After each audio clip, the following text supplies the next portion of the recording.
తాకట్లో ఉన్న బంగారాన్ని విడిపించి ఆ రోజున మార్కెట్ ధర కట్టి మిగిలిన డబ్బును మీకు అందిస్తుంది కొమ్మూరి గోల్డ్.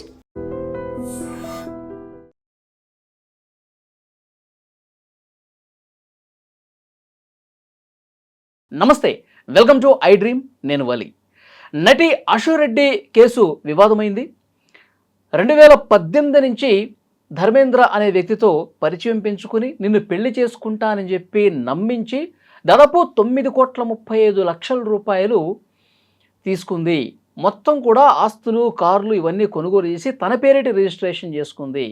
ఇది ఆ ధర్మేంద్ర తండ్రి సిసిఎస్లో కేసు పెట్టినటువంటి పరిస్థితి ఉంది.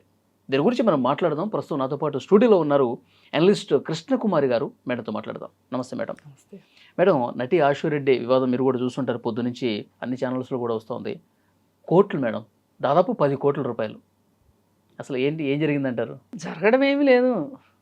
ఇదొక మోసం, ఆర్థిక నేరము, మోసము, కుట్ర ఇవన్నీ కలగలిపి పెట్టుంటారు అక్కడ కేసు.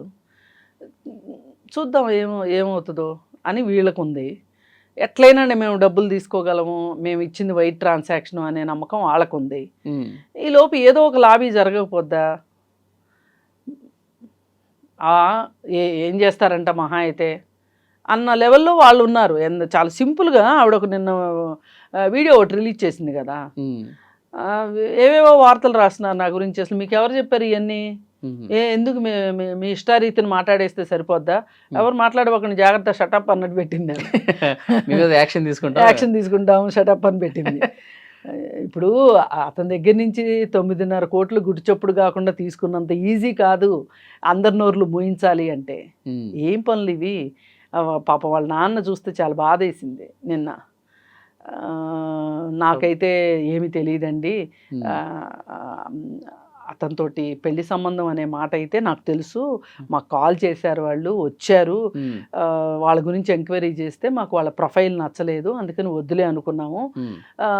కానీ వీళ్ళు ఇలా మాట్లాడుకుని ఇలా పరిచయం పెంచుకుని ఇట్లా డబ్బులు లావాదేవీలు చేసుకుంటున్నారనే సంగతి నాకు తెలియదు, ఎందుకంటే నేను వాళ్ళతోటి ఉండను, నేను తీసుకోలేదు. ఇవన్నీ తెలిసింది మటుకు వాళ్ళ అమ్మకే తెలుసు. అశు అమాయకురాలు, అశుకేం తెలియదు అని ఒక తండ్రిగా ఆయన ఆ భార్య వల్ల ఈ పిల్లలు ఇలా అయిపోయారు.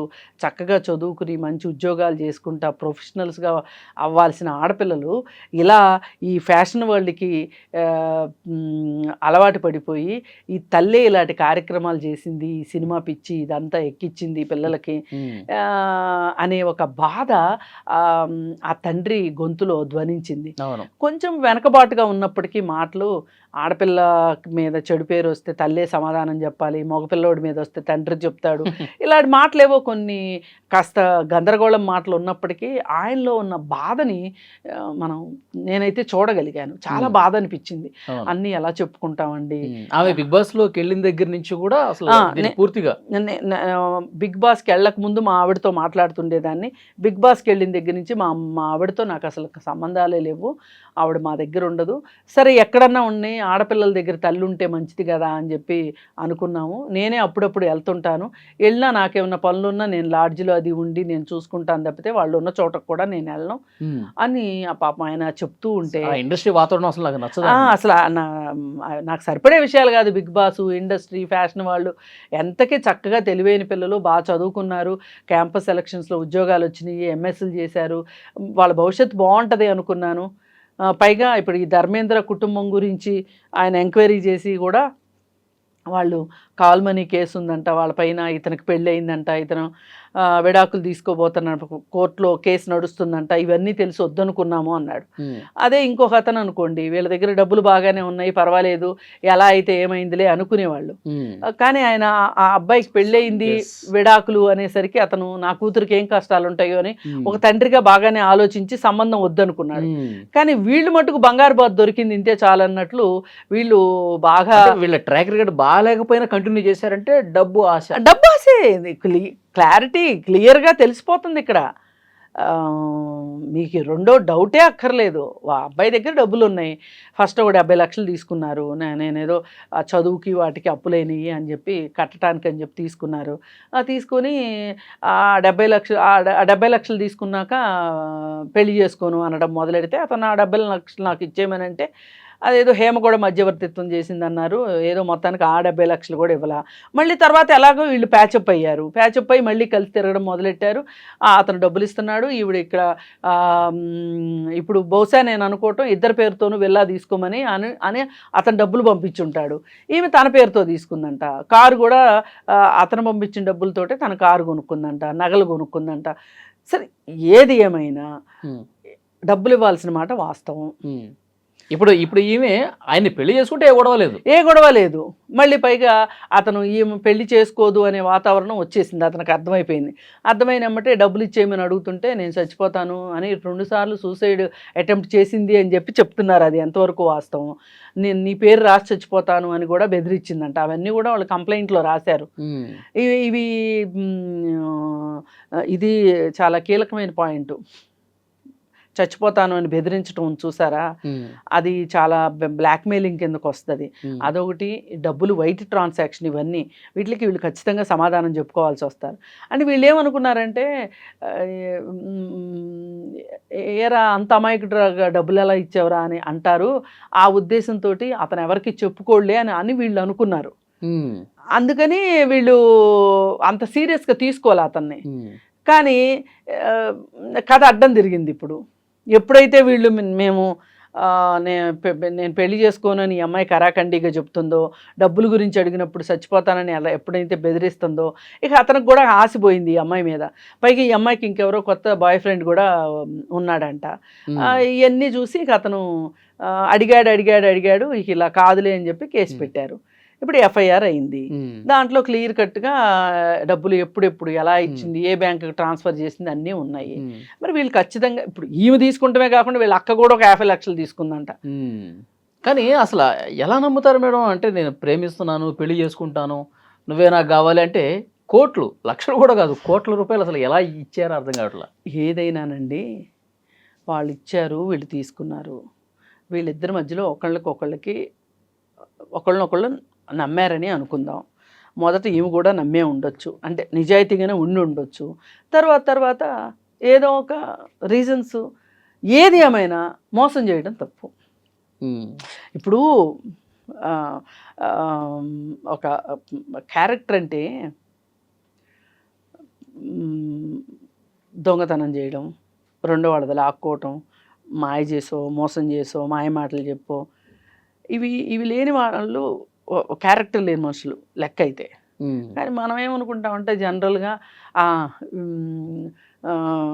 ఈమె 10 మందితో ఉంటుంది, ఈయన 10 మందితో ఉంటాడు, వీళ్ళ క్యారెక్టర్ లేదు అనుకుంటాం. మనం ఎంతసేపు ఆ లెన్స్లోనే చూస్తాం. ఆ లెన్స్లోనే చూడటం వల్లే సమాజంలో చాలా తప్పులు జరుగుతున్నాయి. అలా కాకుండా అసలు ఒక మనిషిని మోసం చేయాలని నీకు ఎలా అనిపిస్తుంది? అసలు రెండో మనిషి దగ్గర డబ్బులు తీసుకోవాలని నీకు ఎలా అనిపిస్తుంది? అసలు నీకు ఇవ్వాలనే ఉద్దేశం ఉందా లేదా? ఇది ఒకటి. ఇది క్యారెక్టర్కి సంబంధించింది. ఇంకోటి, మీరు ఏ విధమైన వృత్తులు ఎంచుకుంటున్నారు, మీరు ఏ విధమైన వ్యక్తులతో స్నేహం చేస్తున్నారు, మీ వేషభాషలు ఎలా ఉన్నాయి, మీరు ఒక వేషం వేసుకున్నారు అంటే ఆ వేషానికి అర్థం ఏంటి, పరమార్థం ఏంటి, వీటన్నిటిని బట్టి కూడా ఆ మనిషి క్యారెక్టర్ని లెక్కేయచ్చు. ఇప్పుడు వీళ్ళు పొట్టి బట్టలు వేసుకొని అవి సోషల్ మీడియాలో పెట్టి, ఇప్పుడు కొత్తగా ఈమె కూడా సబ్స్క్రిప్షన్కి రెడీ అయిపోయింది. గెట్ రెడీ అని చెప్పి అందరిని రెడీ అవ్వమని చెప్పింది. ఈమె రెడీ అవ్వమంటది. మా పేరేంటి, మొన్ననే ఆమె గురించి మాట్లాడుకున్నాం కదా, మెంబర్షిప్ సబ్స్క్రిప్షన్ పేరుతోటి. ఏంటి అమ్మాయి పేరు? రీతూ చౌదరి మొదలెట్టింది ఇదే. దివి అన్న అమ్మాయి మొదలెట్టింది. ఇప్పుడు ఈవిడ మొదలెట్టి విష్ణుప్రియ. ఇప్పుడు వీళ్ళందరూ ఏంటి అంటే, అమ్మో ఒక్కళ్ళే మొత్తం అందరూ డబ్బులన్నీ దోసేసుకుంటున్నారా, మనం ఏదో వెనకబడిపోతున్నాం అన్నట్టు ఒకళ్ళకొకళ్ళు మొదలయ్యారు. వీళ్ళందరూ బిగ్ బాస్లో వాళ్ళే. అది చూడండి, మొత్తం బ్యాచ్ బిగ్ బాస్ బ్యాచ్ ఇది. బిగ్ బాస్ నుంచి బయటకు వచ్చారు అంటే ఎప్పుడన్నా ఎదవతనం ఉంటుంది, వెళ్ళేప్పుడు ఎదవుతానో లేకపోతే బయటకు వచ్చాకనే ఎదవుతాను ఉంటుంది. అందుకే ఆ షో గురించి అంతలాగా నేను ఎప్పుడు నెగిటివ్గా నేను విమర్శించేది, అందుకే ఆ బిగ్ బాస్ షోని. పక్కన నీకు పబ్లిసిటీ రావటం కోసం పబ్లిసిటీ ఉన్నోళ్ళ చుట్టూ తిరగటం, ఆ ఆర్జీవి తోటి డాన్సులు, వాళ్ళు చేసిన వేషాలు, పాపం వాళ్ళ నాన్న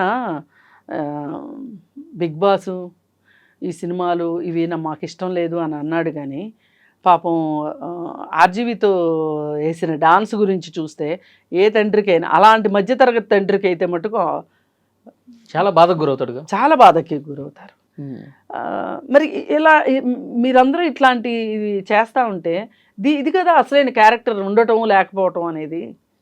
అసలు ఎట్లా మీకు మనసొప్పుతుంది? బ్రాండెడ్ బట్టలు కావాలి, అన్నీ ఇంటర్నేషనల్ బ్రాండ్సే. ఒక హ్యాండ్ బ్యాగ్ పట్టుకుంటే అది ₹1,00,000 అంట, 50,000 అంట. షూసు వేసుకునే బట్టల గురించి ఎలాగో చెప్పుకున్నాం, మేకప్లు, ఇవన్నీ అసలు మొన్ననే ఏదో బెంజ్ కార్ పక్కన నుంచొని ఫోటో పెట్టింది. ఇన్ని ఎక్కడి నుంచి వస్తున్నాయండి? హైవేకి అలవాటు పడిపోయారు. అదే, అందుకే ఆర్థిక నేరాలకు ఆస్కారం. ఆర్థిక నేరాలకు పాల్పడుతున్నారు. ఒక్కొక్కళ్ళు ఒక్కొక్కరు ఆర్థిక నేరం.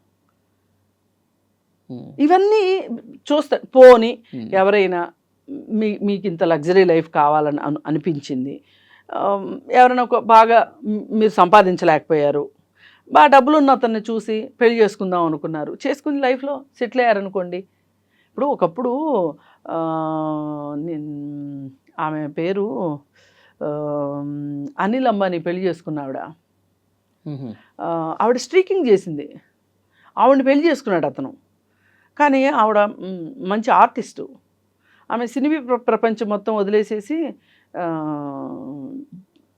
ఈ ప్రపంచంలో బతుకుతుంది, ఆర్ట్ ఎగ్జిబిషన్స్ పెడతా ఉంటుంది. ఆమెకు ఆ లైఫ్ కావాలని, అంత కుబేరుడైన వ్యక్తి కావాలి అనుకుంది. అతనికి కూడా ఈమె నచ్చింది, ఈమెకు ఆయన నచ్చాడు, చేసుకుంది. ఆవిడ చక్కగా హ్యాపీ లైఫ్ లీడ్ చేస్తుంది. చాలామంది సినిమా వాళ్ళు కూడా ఒకసారి ఇంక ఈ ప్రొఫెషన్ చాలు అనుకున్నప్పుడు పెళ్ళిళ్ళు చేసుకుని సెటిల్ అవుతూ ఉంటారు. అవును. ఇదేంటి అసలు వాడికి ఎవడికో అతను ఏదో దొరికాడు ఇంతే చాలు అన్నట్లు, పిండేద్దాం అన్నట్లు 9.5 కోట్లు తీసేసుకుని టాటా పెళ్లి చేసుకుందాం అనే ఉద్దేశం లేదు కాబట్టి ఇంత డ్రామా చేశారు. అంతేగా మరి, లేకపోతే అసలు ఎందుకంటే అసలు పైగా ఇంకోటి, ఈ నాటకాన్ని రక్తి కట్టించడానికి వేణుస్వామి కూడా ఉపయోగపడ్డాడు. వేణుస్వామికి జాతకాలు చూపిస్తున్నాము అని చెప్పారు, జాతకాలు బాగా కలిసినాయి అని చెప్పారు. బిగ్ బాస్తో పాటు వేణుస్వామి కూడా ఉండాల్సిందే ఈ సెలబ్రిటీస్ జీవితాల్లో, సెలబ్రిటీ జ్యోతిష్యుడిలాగా. మరి ఆయన జ్యోతిష్యం చూసి అంత బాగుంది అన్నాడంట. అంత బాగుంటే ఇంత మొదటి నష్టం ఎట్లయిందో, కేసులు పాలు ఎట్లయ్యారు, ఈ సంగతి తెలియలేదా? అందరికీ శకునం చెప్పే బల్లి కుడుతులు పడింది అన్నట్లు. లేదంటే 9.5 కోట్లలో ఆయన పాత్ర ఏంటో అదే కదా.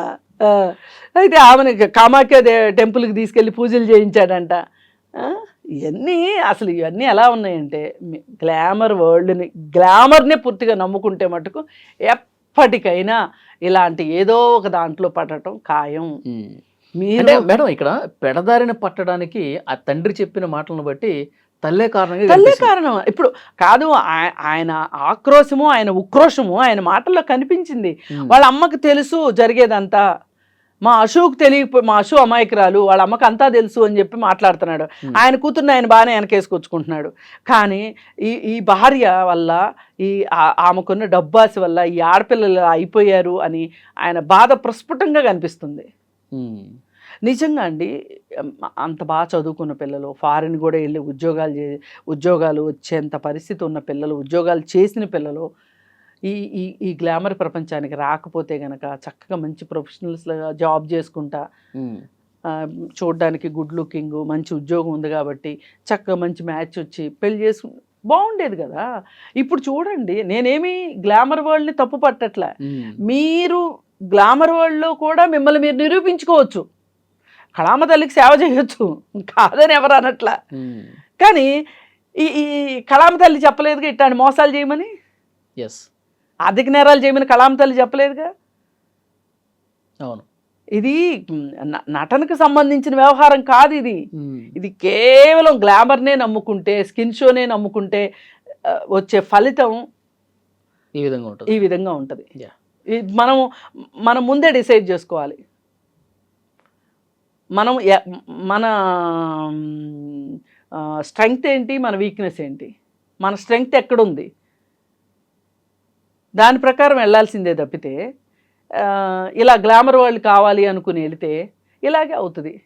రేపేదో మీడియా ముందుకు కూడా వచ్చి ప్రెస్ మీట్ పెడతాము అన్నీ చెప్తాము అంటున్నారండి. ఇప్పుడు ఈలోపు ఇలాంటి హై ప్రొఫైల్ కేసుల్లో ఎవరో ఒకళ్ళు పరిష్కారం చేస్తారు. పోయినసారి ఏదో విఫల ప్రయత్నం హేమ చేసినప్పటికీ కూడా ఇప్పుడు ఎవరో ఒకళ్ళు ప్రయత్నం చేసి సరే ఇప్పుడు నువ్వు సరే మేకప్లకో బట్టలకో బూట్లకో బ్యాగులకో అయిపోయిన ఖర్చులు అయిపోయినాయి, పబ్బులకి పార్టీలకి వాటికి అయిపోవాల్సినవి అయిపోయినాయి. సరే ఇప్పుడు ఏమున్నాయి నీ దగ్గర? ఉన్నాయన్నీ ఇచ్చేస్తా, వాళ్ళు కేసు వాపస్ తీసుకుంటారు. వాళ్ళు కూడా ఏంటంటే చచ్చినోడి పెళ్ళికి వచ్చిందే కట్నం, వీళ్ళ దగ్గర సగం ఏదన్నా రిటర్న్ వచ్చినా చాలు అనుకుంటారు. ఇప్పుడు ఈ జలసాలకి 1 కోటి 2 కోట్లు పోయినా కానీ మిగతా అయితే ఏమంటే కారుల రూపంలోనో ఇంటి రూపంలోనో ఉంటాయి కదా, బంగారం రూపంలోనో అవి ఇచ్చేసారనుకోండి. అది చెప్తుంది కదా, చచ్చినోడి పెళ్ళికి వచ్చిందే కట్నం. మరి ఏం చేస్తారు? ఇరుక్కున్నాక ఇకిలించాల్సిందే. ఇప్పుడు వాళ్ళ పరిస్థితి అలా ఉంది. ఇప్పుడు మరి ఇంత జరిగిన తర్వాత అసలు వీళ్ళకి రేపొద్దున వీళ్ళకి అవకాశాలు ఏంటి? ఇప్పుడు ఆ పెద్ద అమ్మాయి కూడా 50 లక్షలు తీసుకుని ఏం చేసిందో, ఆ అమ్మాయి మంచిగా ఉద్యోగం చేసుకునే అమ్మాయి అంట. అమ్మాయి గురించి కూడా చెప్తా ఉన్నాడు కదా, అసలు ఆమెకు అవసరమే లేదు, నమ్మలేకపోతున్నాను అని చెప్తున్నాడు. చూద్దాం మేడం, CCS లో ఆల్రెడీ కేసు నమోదైంది కాబట్టి ఏం జరుగుతుందని ఇప్పుడు ఏదైనా మధ్యవర్తుల ద్వారా పరిష్కారం అయిపోయి సెటిల్ అయిందా సంతోషం, లేదా కానీ సామాన్య ప్రజానీకంలో ఎవరికైనా సరే ఈ గ్లామర్ వరల్డ్ పట్ల ఒక ఆశ కానీ ఆసక్తి కానీ ఇట్లాంటివి ఉంటే గనక దయచేసి వాటిని ఎంచుకోవటం అనేది మట్టుకు మీ జీవితంలో ఏదో ఒక రూపంలో మీకు అది స్కిన్ షో చేస్తే నష్టమే తప్పితే లాభం ఉండదు, మీకు గౌరవం ఉండదు సొసైటీలో. అలాగే జీవితాంతం స్కిన్ షో చేసుకుంటా బతకలేరు ఎవరైనా సరే.